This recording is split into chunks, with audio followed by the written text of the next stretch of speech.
একখানা ইট যদি পাওয়া যেত, নোংরা মুখটা করতাম থেতো।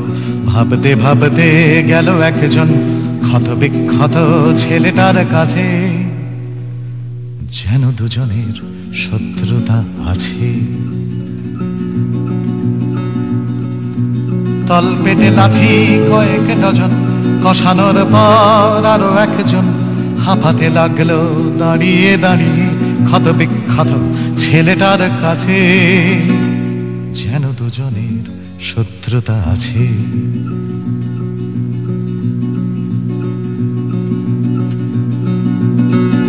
চেরা কাঠি দিয়ে ফাটানো মাথা, দেখতে দেখতে ষাটের হাতা, গোটালেন যিনি তিনিও মানুষ। ক্ষত বিক্ষত ছেলেটার মুখে থুতু ফেললেন একটু ঝুঁকে। নাক মুখ দিয়ে গড়ানো রক্ত, দেখতে দেখতে শক্ত পোক্ত। একজন দেন টিকা টিপ্পনি ক্ষত বিক্ষত ছেলেটার কানে, ঢুকলো কতটা ভগবান জানে।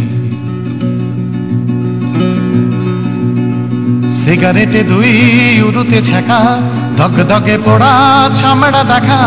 উৎসুক মাছি বসেছে তাতে, ক্ষত বিক্ষত ছেলেটার পেটে কে যেন দিয়েছে মাংস কেটে। ডটপেন দিয়ে খোঁচানো চোখে, শহরের হাওয়া গন্ধ শোকে।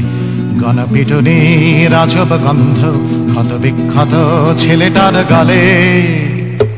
পথচারী তার দেশলাই ঝালে, প্যাঁচ দিয়ে দিয়ে ভাঙা দুই হাত, ওপড়ানো নখ ওপড়ানো দাঁত।